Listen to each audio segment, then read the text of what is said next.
Hi hello welcome to our channel. నేను మీ సిరి. ఈరోజు మనం చెప్పుకోబోయే కథ వలపు వర్ణం పార్ట్ 72. ఇక కథలోకి వెళ్దాం. బంగారం ఆకృతి తల నిమిరాడు అర్జున్. అంది. ఎందుకు ఏడుస్తున్నావంది. భయం వేసింది బావా అంది. భయం ఎందుకే, నేనున్నానుగా, అదే నా ధైర్యం. అప్పటి వరకు భయం అని ఇప్పుడు ధైర్యం అంటున్నా. ఇంతకీ నువ్వేం చెప్తున్నావో నాకు అర్థం కావట్లేదు, కానీ ముందు ఇది చెప్పవే, ఎందుకే అంత కోపం, మాట్లాడకుండా వచ్చేసావు అని అడిగాడు అర్జున్. నువ్వెప్పుడు ఇంతే, ఏది సరిగ్గా వినవు. నువ్విచ్చిన మాటకి కట్టుబడాల్సి వస్తే ఏమయ్యేది బావా? నేనైతే నీకోసం దూరం అవుతాను. ఈసారి బ్రతికి ఉండను అంతే అంది తల ఎత్తి అర్జున్ని చూస్తూ. ఏంటా మాటలు? గంభీరంగా ఉంది అతని స్వరం. నువ్వేమనుకున్నావే, కానీ దానివల్ల నువ్వింత బాధపడుతున్నావని నేను అనుకోలేదు. సారీ అని అతని నోటి మీద చేయి పెట్టింది. ఆ సారీ అనే పదం అతని నోటి నుంచి రాకుండానే. నువ్వెప్పుడూ నా కోసం తగ్గడానికి వీల్లేదు బావా. సరే ఇది చెప్పు, అందరూ ఏమన్నారు అని అడిగింది చేతిస్తూ. ఆ ప్రేమ, ఆమె తనకిచ్చే గౌరవానికి లోపలే పొంగిపోతూ మొత్తం వివరించాడు. అమ్మో, అమ్మమ్మ చేతిలో ఉంటుంది నాకు అంది ఏడుపు మొహం పెట్టి. అదేమంత విషయం కాదు గాని, ముందు మావయ్య ఎటు కాకుండా ఉన్నాడే బాబు. మావయ్య నువ్వు చెబితే నమ్ముతాడంట అని అన్నాడు అర్జున్. అమ్మో, నేనా? అది డాడీతోనా? నీ గురించి అని టక్కున లేచి కూర్చుంది. ఏంటి ఆ ఎక్స్ప్రెషన్? లేస్తూ అన్నాడు. నేనెలా చెప్పను బావా డాడీతో అని అంది ఆకృతి. నోరు ఉంది కదా, దాంతోనే. అర్జున్ వెటకారంగా అన్నాడు. అబ్బా అది కాదు బావా, నా వల్ల కాదు అంది ఆకృతి. ప్లీజ్ ఏ దెయ్యం, మామయ్య నమ్మట్లేదే, నువ్వే చెప్పాలి అంట. సర్లే బావా, చెబుతానులే నిదానంగా. అప్పటి వరకు నా పరిస్థితి ఏంటే, కోపంగా అడిగాడు. నువ్వు సీరియస్ అవ్వకు. ఇప్పుడు నీ పరిస్థితికి ఏమైందంట? అర్జున్ చెంప మీద చేయి వేసింది. ఆ చేతిని తీసుకుని ముద్దు పెట్టుకున్నాడు. ఉలిక్కిపడి చెయ్యి వెనక్కి తీసుకుంది. తల దించుకుంది. ఆకృతి ఒడిలో తల పెట్టుకుని సెటిల్ అయ్యాడు. ఆమె వైపే చూస్తూ, నా వైపు చూడవే ఒకసారి అని అన్నాడు అర్జున్. ముఖం పక్కకు పెట్టుకుంది. ఆమె బుగ్గలు సిగ్గులు అతను అబ్బురంగా చూస్తుండిపోయాడు. బావా అంది ఎటో చూస్తూ అతని చూపులో గుచ్చుకుంటుంటే. "ఉమ్, చెప్పు. అందరూ ఉన్నారు. ఏమనుకుంటారు ఇకలే అంది ఆకృతి. కానీ అతని వైపు ఏమాత్రం చూడలేదు ఆమె. ఇటు చూడవే అన్నాడు మరోసారి. "ఉహుం," తల అడ్డంగా ఊపింది.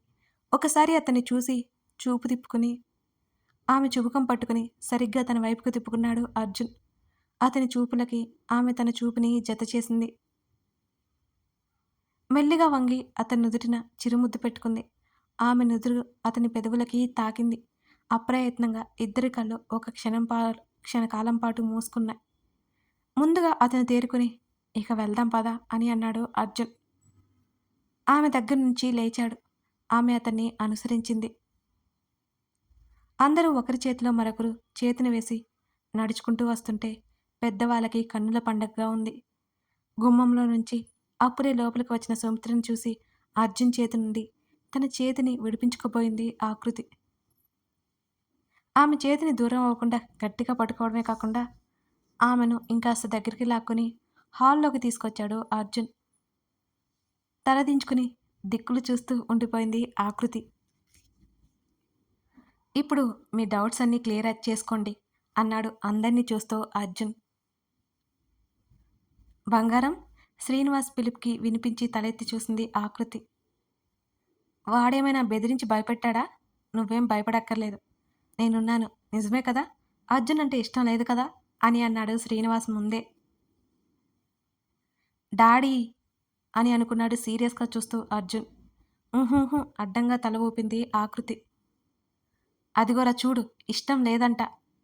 అడగ్గానే తల లేదన్నట్టు ఊపుతోంది అని అన్నాడు Srinivas. Oh my God daddy, మీకలా అర్థమైందా? అర్జున్ ఆశ్చర్యపోయాడు.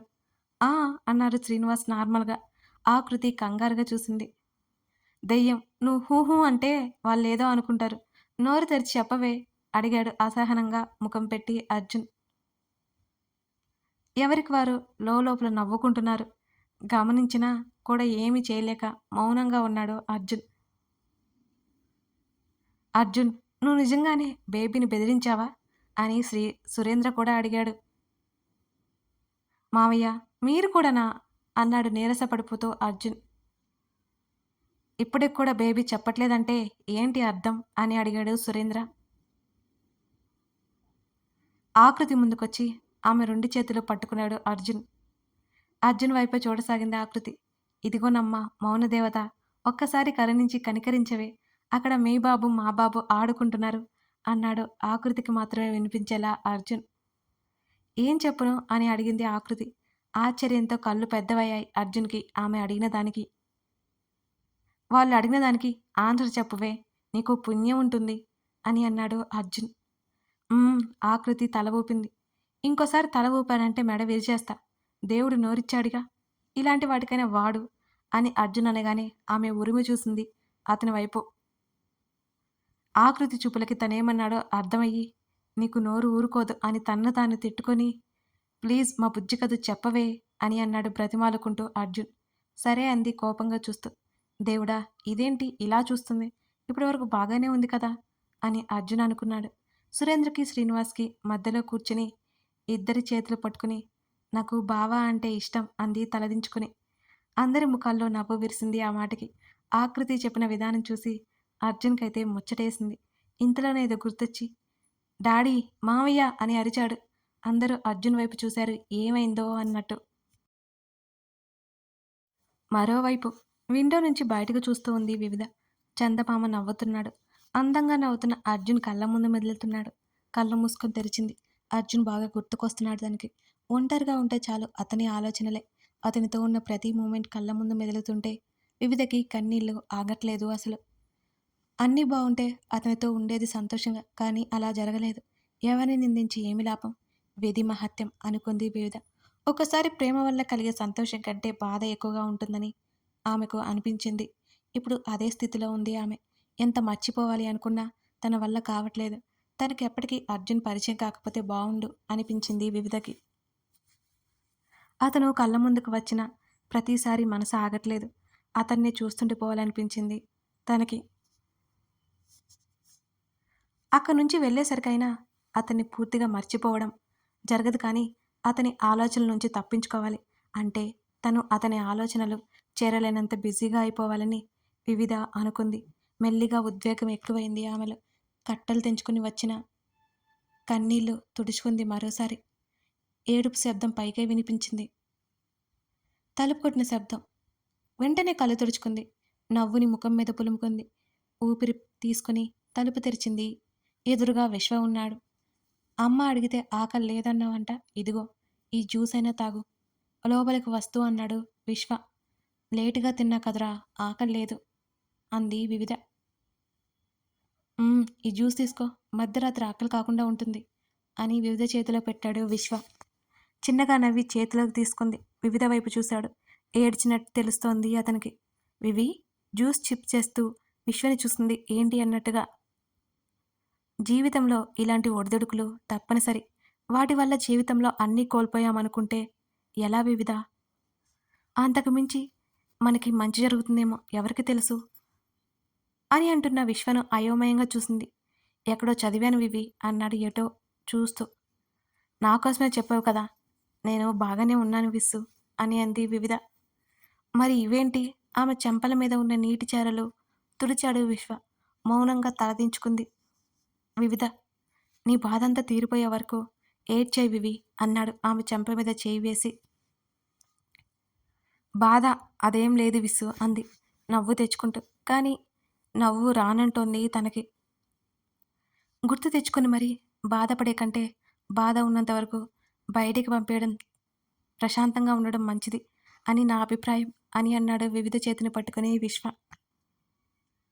విశ్వ చేతుల మీద వివిధ కన్నీళ్లు పడ్డాయి. వివిధ ముఖాన్ని చూశాడు విశ్వ. విస్సు బాధేస్తోంది అని అతని భుజానికి తల పెట్టుకుని ఏడవసాగింది వివిధ. ఆమెను దగ్గరికి తీసుకున్నాడు విశ్వ. అతని ఛాతీ మీద తల ఆనించుకుని అతని ఎదలో ముఖం దాచుకుని వెక్కిళ్ళు పెట్టి ఏడవసాగింది వివిధ. అతని కళ్ళల్లో నీళ్లు తలుక్కుమన్నాయి. మౌనంగా ఆమె వీపు సవరిస్తూ ఆమె తల నిమరసాగాడు విశ్వ. అతని హృదయంలో గువ్వ పివల్లా ఒదిగిపోయింది వివిధ. ఆమె బాధ ఇప్పుడిప్పుడే తీరేది కాదు. ఆమెకి ఈ విధంగా ఒకరు ఊరట, ఒంటరిగా లేదన్న ధైర్యం కలుగుతుంది. అని అతని ఉద్దేశం. మెల్లిగా అతని నుంచి తల వేరు చేసింది. ఆమె ముఖాన్ని చేతిలోకి తీసుకొని ఆమె కన్నీరు తుడుస్తూ బయటికి వెళ్దామా అని అడిగాడు. అంది తల ఊపుతూ. ఆమె పెదవులు సాగదీస్తూ నవ్వాడు. వివిధ కూడా చిన్నగా నవ్వింది. ఆమె చేతిని పట్టుకుని బయటకు తీసుకువచ్చాడు విశ్వ. ఆంటీ వాళ్ళు అని అడిగింది. పడుకున్నారు అన్నాడు అతను. కార్ ఆర్ బైక్ అని అడిగాడు మళ్ళీ అతనే. నీ ఇష్టం అని అంది వివిధ. నీ ఇష్టమేంటో చెప్పు అని అన్నాడు విశ్వ. బైక్ అని అంది. గుడ్ పద. ఇద్దరు బైక్ దగ్గరికి నడిచారు. ఏమైంది అర్జున్? కంగారుగా అడిగారు అంతా. ఇప్పుడు అంతా ఓకే. మీరు నెక్స్ట్ ఎలాంటి ప్రోగ్రామ్స్ పెట్టకండి అని అన్నాడు అర్జున్. అదేంటి నాని అలా అంటావు? మీ ఇద్దరికి పెళ్లి చేయొద్దా అని అంది సుమిత్ర. అదంతేనమ్మా. మాకెంత వయసు అయిందని మీరు పెళ్ళి అంటున్నారు అని అన్నాడు అర్జున్. ఇప్పుడేమంటావు అర్జున్ అని అడిగాడు శ్రీనివాస్. పెళ్ళి ఇంకో 2 సంవత్సరాలు అయిన తర్వాత అన్నాడు అర్జున్. ఎందుకలా? మీ మధ్యలో కూర్చుంది కదా తింగరి అనగానే కోపంగా చూశాడు శ్రీనివాస్. అదే డాడీ, మీ మేనకోడలుంది కదా, తిప్పి కొడితే 23కి వచ్చింది అంతే. ఇంకొన్ని రోజులు ఆగితే బెటర్ అని నా ఉద్దేశం అని అన్నాడు అర్జున్. ఇంట్లో వారికి సబబుగానే అనిపించింది. మరి నీ ఫ్రెండ్ అశ్విన్కి పెళ్ళి కదా, ఎంత వయసుందని అని అడిగాడు శ్రీనివాస్. రేయ్ శ్రీను, ఆ రోజు ఏమన్నావురా? బేబీకి అప్పుడే పెళ్ళేంటి అని, ఇప్పుడేంటిలా అని అడిగాడు సురేంద్ర చిన్నగా. మళ్ళీ వీళ్ళ మనసు ఎక్కడ మారుతుందో అని నా భయం అని శ్రీనివాస్ చెప్పాడు సురేంద్రతో. మారే మనసుని మనమేం చేస్తాం చెప్పు? వీళ్ళకి బంధాల గురించి తెలియాలే అని అన్నాడు సురేంద్ర. అన్నాడు శ్రీనివాస్ కూడా. అశ్విన్ పెళ్ళేంటి నాతో చెప్పలేదు వాడు ఆశ్చర్యంగా అడిగాడు అర్జున్. వాళ్ళ నాన్నగారు చెప్పారులే మొన్న ఒకరోజు కలిసినప్పుడు. అప్పుడు కాదులే అట్లా, ఇంకో 5-6 నెలల తర్వాత అని అన్నాడు శ్రీనివాస్. వాడికి సంగతి అలా ఉంచండి డాడీ. మావయ్య మీరు చెప్పండి. నేను సాధించాల్సినవి చేయాల్సినవి చాలానే ఉన్నాయి. జస్ట్ చదువయింది అంతే కదా, నాకంటూ గుర్తింపు ఉండక్కర్లేదా అన్నాడు అర్జున్ శ్రీనివాస్ సురేంద్ర ఇద్దరినీ చూస్తూ. సరే మీ ఇష్టం అన్నారు ఇద్దరు.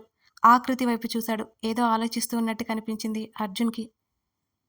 ఈ దెయ్యం ఎప్పుడూ ఇంతే అని మనసులోనే అనుకున్నాడు అతను.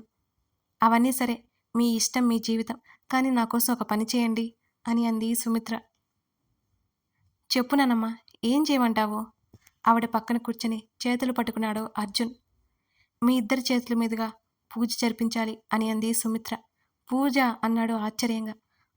ఏమైంది అంది సీరియస్గా. ఇంకో ఆప్షన్ లేదా నానమ్మా? ఆవిడ భుజం మీద వాలిపోయాడు నీరసంగా అర్జున్. అర్జున్ చూసి నవ్వి, బాగా అయిందా?